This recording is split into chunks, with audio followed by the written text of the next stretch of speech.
बहुत बहुत नमस्कार। स्वागत है आपका ई आयुर्वेदा में। तो आज हम बीएमएस फर्स्ट प्रॉफ के संहिता अध्ययन का एक बहुत इंपॉर्टेंट संहिता पढ़ेंगे, दैट इज चरक संहिता। महाचतुष्पाद चरक संहिता के सूत्र स्थान का अध्याय 10। इससे पहले हमने अध्याय 9 में खुड्डाक चतुष्पाद पढ़ा था, जो हमारे आयुर्वेदिक ट्रीटमेंट के बेसिक 4 एलिमेंट्स के बारे में बताता है, दैट इज बिशक, दैट इज डॉक्टर, द्रव्य, दैट इज मेडिसिन, उपस्थता, that is nurse, and last रोगी, that is a diseased person. तो नेक्स्ट अध्याय है महाचतुष्पाद। इस अध्याय में हम ऐसे कुछ पैरामीटर्स देखेंगे जिसके बेसिस में हम किसी भी रोग दैट इज डिजीज को कि वो क्योरेबल है या फिर इनक्योरेबल है। तो इस अध्याय में जो हम टॉपिक्स कवर करेंगे वो है रोगों के 4 भेद एंड सेकंड है उन भेद के लक्षण। तो आज के वीडियो लेक्चर में हम जो ये लक्षण देखने वाले हैं साध्य एंड असाध्य रोग के, ये बहुत ज्यादा इंपॉर्टेंट है। एज एग्जाम्स में तो ये आपसे पूछा जाता ही है, but even being an Ayurvedic doctor आपको ये पता होना चाहिए कि आप साध्य एंड असाध्य रोग में डिफरेंस कैसे पता करेंगे। तो मेक श्योर आप इस वीडियो लेक्चर को बहुत ज्यादा ध्यान से देखें from your exam point of view and even your knowledge point of. तो चलिए शुरू करते हैं। तो हमने इससे पहले खुड्डाक चतुष्पाद तो पढ़ लिया था, पर इसके बाद महाचतुष्पाद की हमें क्या नीड पड़ी, उसके 2 रीजंस थे। सबसे पहला, डेथ इवन विद चतुष्पाद। हमने कुछ ऐसी डिजीजेस और केसेस देखे जिसमें चतुष्पाद के पूरी तरह प्रेजेंस होने के बाद भी डेथ हो रही थी, एंड कुछ ऐसे केसेस भी देखे जिसमें चतुष्पाद प्रेजेंट नहीं था फिर भी कोई डिजीज क्योर हो रही थी। तो इसके लिए पुनर्वसु आत्रेय ने महाचतुष्पाद के बारे में बताया।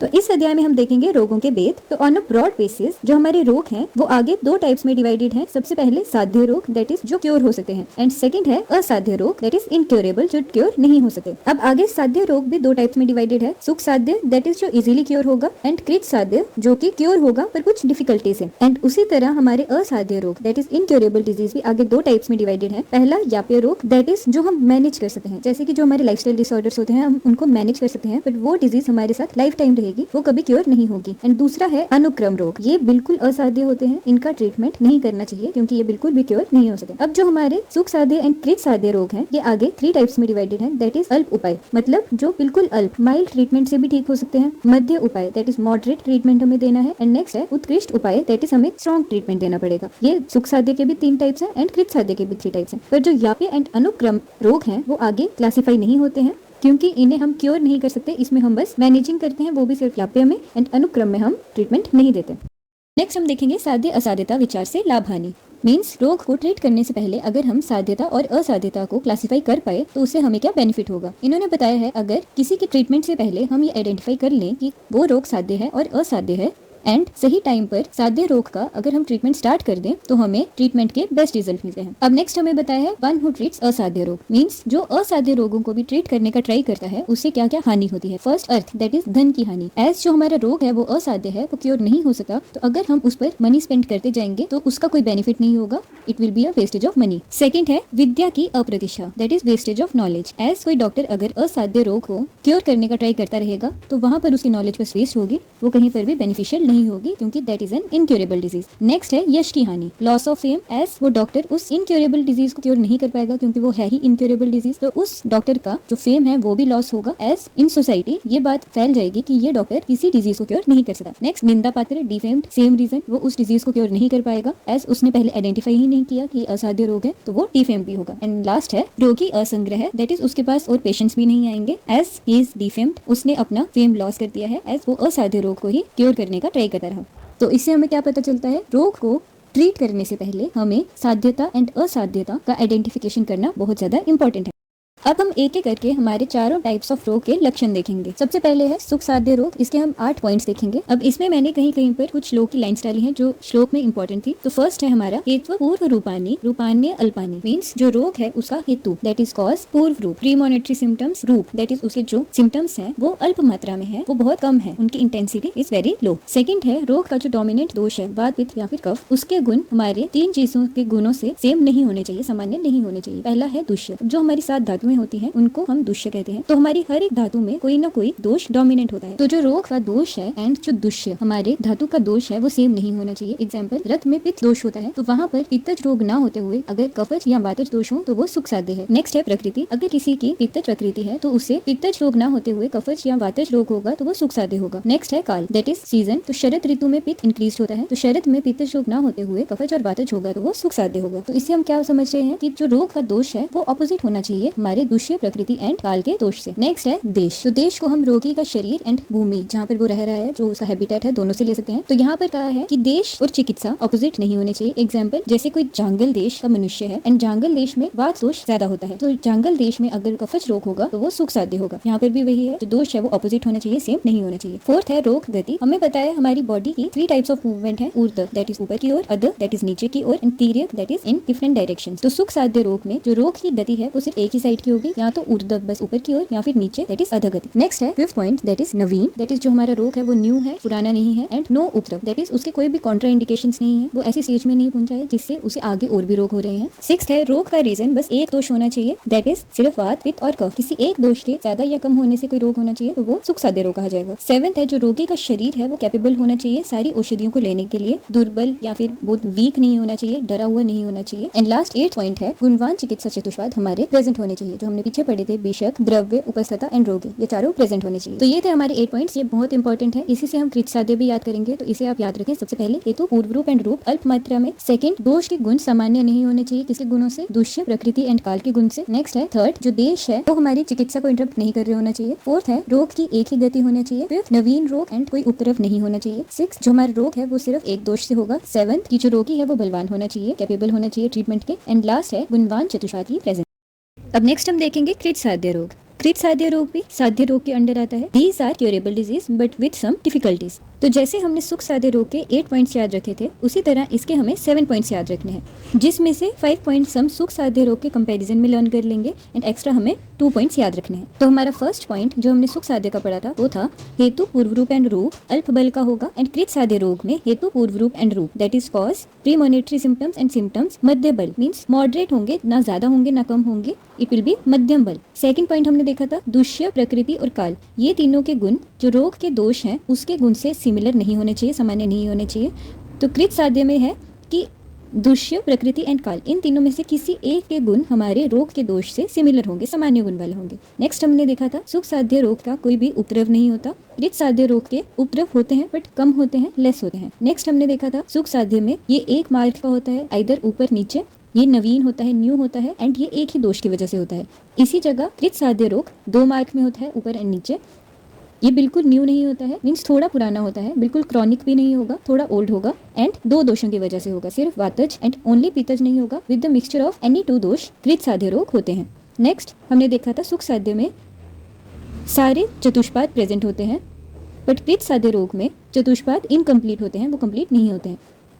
तो इसमें हम क्या देख रहे हैं, जो जो हमने चीजें सुख साध्य में देखी थी उससे थोड़ी थोड़ी इंटेंसिटी इंक्रीज हो रही है कृत साध्य में। तो सुख साध्य बिल्कुल इजीली क्यूरेबल डिजीज है एंड कृत साध्य थोड़े डिफिकल्टी से क्योर होने वाले हैं। तो इसमें थोड़ी थोड़ी इंटेंसिटी हर चीज की इंक्रीज हो रही है, जैसे हेतु पूर्व रूप रूप मध्यम बल, दोष प्रकृति और काल, इनमें से किसी एक के गुण जो रोग के दोष है उसके गुण से सिमिलर होंगे। उपद्रव हमें मिलेंगे, थोड़े उपद्रव मिलेंगे। जो हमारा रोग है वो 2 मार्क में जा रहा है एक की जगह, वो थोड़ा पुराना भी हो चुका है और 2 दोषों की वजह से इसीलिए वो थोड़ा ज्यादा कॉम्प्लिकेटेड हो रहा है। एंड नेक्स्ट हमारी चतुष्पाद इनकम्प्लीट है। इसके आगे जो 2 पॉइंट्स हमने और याद रखने हैं कि इसमें जो चिकित्सा होगी वो बाय शस्त्र, क्षार और अग्निक्रिया, मीन्स बाय सर्जरी, और अग्निक्रिया जैसे कि बाय स्नेहन स्वेदन जिसमें अग्नि का प्रयोग हो, इन चीज़ों से होगी। एंड लास्ट है जो रोगी है वो गर्भिणी, वृद्ध और बालक, मीन्स जो हमारा रोगी है वो आइदर वीक है या फिर गर्भिणी। हमने पढ़ा है कि गर्भिणी में बहुत कुछ कॉन्ट्राइंडिकेटेड होता है, बहुत सारी दवाइयाँ भी कॉन्ट्राइंडिकेटेड होती हैं क्योंकि उस वक्त जो फीमेल है वो वीक होती है।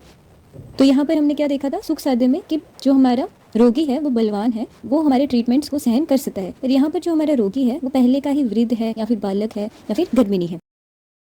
अब इसके बाद हम देखेंगे याप्य रोग। These are the diseases which are only managed and never cured. तो इसमें हमारे लाइफस्टाइल डिसऑर्डर्स आएंगे, जैसे कि ब्लड प्रेशर की प्रॉब्लम, डायबिटीज, थायराइड, ये सारे ऐसी डिजीज हैं जो कभी भी क्योर नहीं होती, हमारे साथ लाइफ टाइम रहेंगी, पर इन्हें हम मैनेज कर सकते हैं।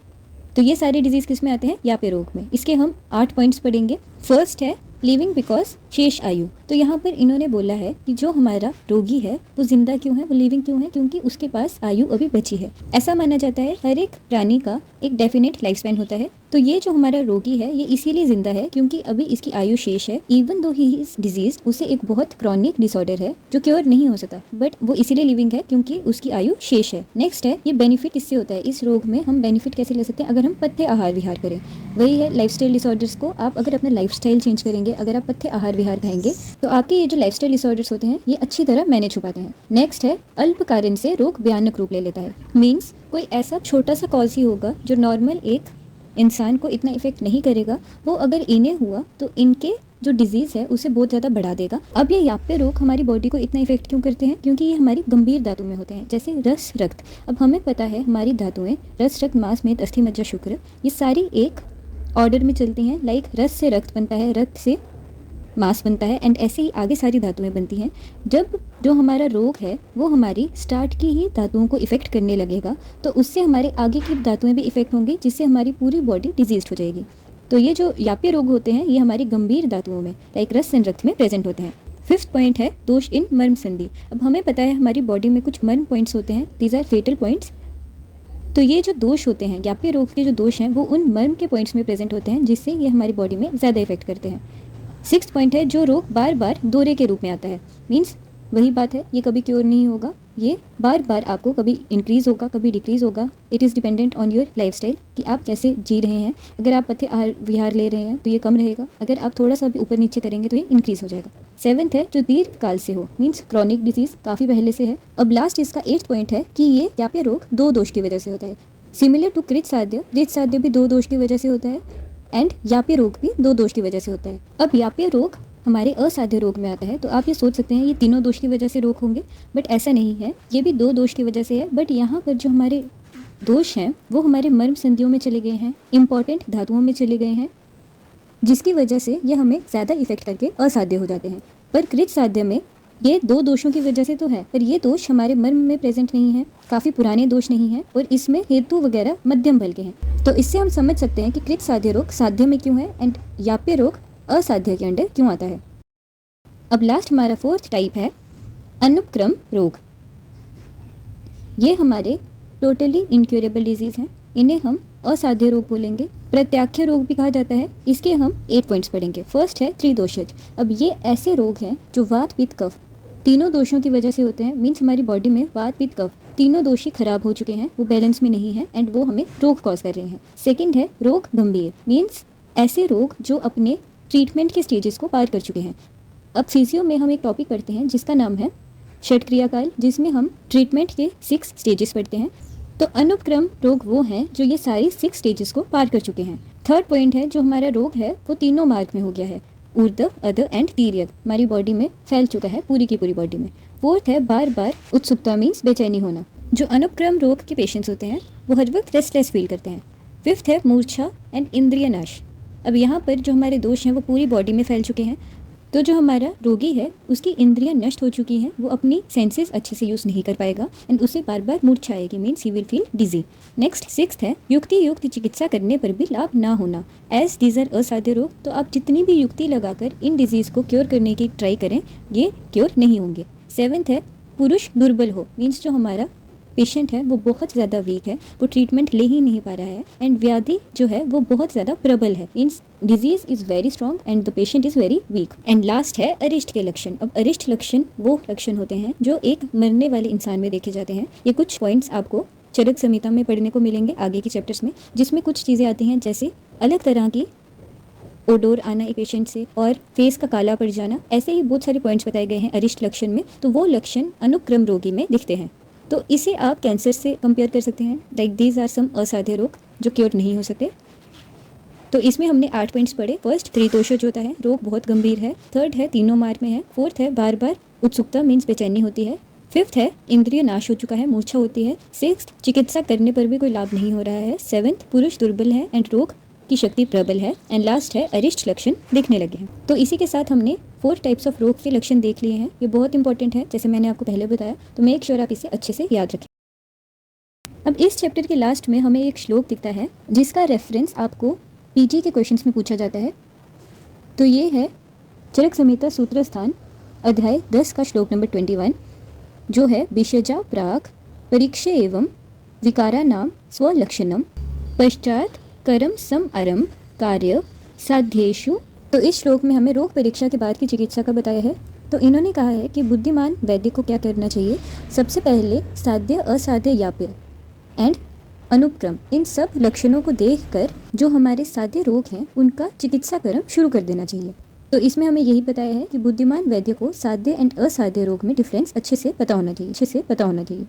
तो अब हम जल्दी से महाचतुष्पाद अध्याय 10 का रिकैप करेंगे, जिसमें हमने सबसे पहले देखा कि इसका नीड क्यों पड़ा, क्योंकि विथ चतुष्पाद भी डेथ हो रही थी एंड विदाउट चतुष्पाद भी कुछ डिजीज क्योर हो रहे थे। इसके बाद हमने रोग के भेद देखे, साध्य एंड असाध्य। साध्य के अंडर आता है सुख साध्य एंड कृत साध्य, जो आगे अल्प, मध्य और उत्कृष्ट उपाय में डिवाइड होता है। एंड असाध्य के अंडर आता है याप्य एंड अनुक्रम रोग।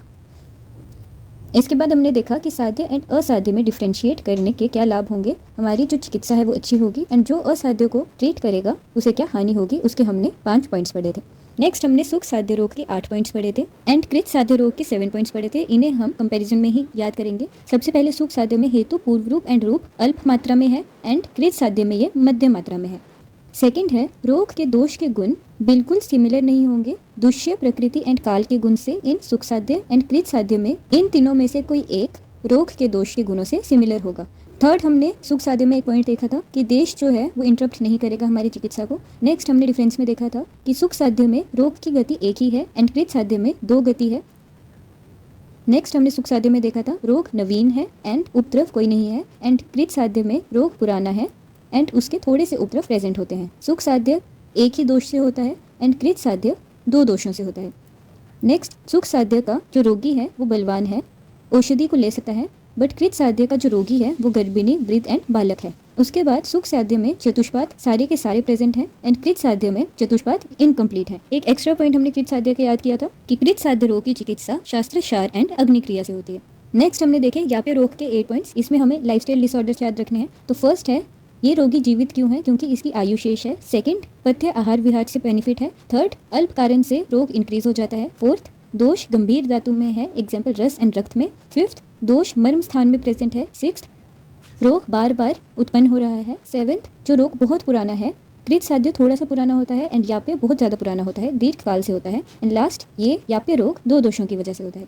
उसके बाद हमने देखा अनुपक्रम रोग। इसके भी हमने 8 पॉइंट्स देखे। फर्स्ट, ये 3 दोषज है। सेकंड, रोग गंभीर है, ट्रीटमेंट की स्टेजेस को पार कर चुका है। थर्ड, ये तीनों मार्ग में प्रेजेंट होता है। फोर्थ, ये बार बार उत्सुकता मीन्स बेचैनी होती है ऐसे रोगी को।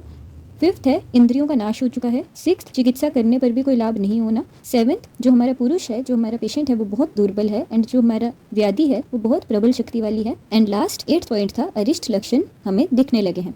इसके बाद हमने इस चैप्टर का 21st श्लोक देखा, जिसका रेफरेंस पूछा जाता है। इसमें बताया है कि साध्य असाध्य का डिफरेंस करने के बाद साध्य रोगों की चिकित्सा शुरू कर देनी चाहिए। इसी के साथ खत्म होता है हमारा चरक संहिता सूत्र स्थान का अध्याय 10। ये एक बहुत इंपॉर्टेंट चैप्टर था जिसमें आपने साध्य एंड असाध्य रोग के बारे में पढ़ा एंड उसके लक्षण देखे कि हम डिफरेंस कैसे पता करेंगे कि कौन सा साध्य रोग है एंड कौन सा असाध्य रोग है। तो इसके बाद हम मिलते हैं किसी नेक्स्ट वीडियो लेक्चर में। तब तक के लिए संस्कृत पढ़ते रहें एंड श्लोक लर्न करते रहें।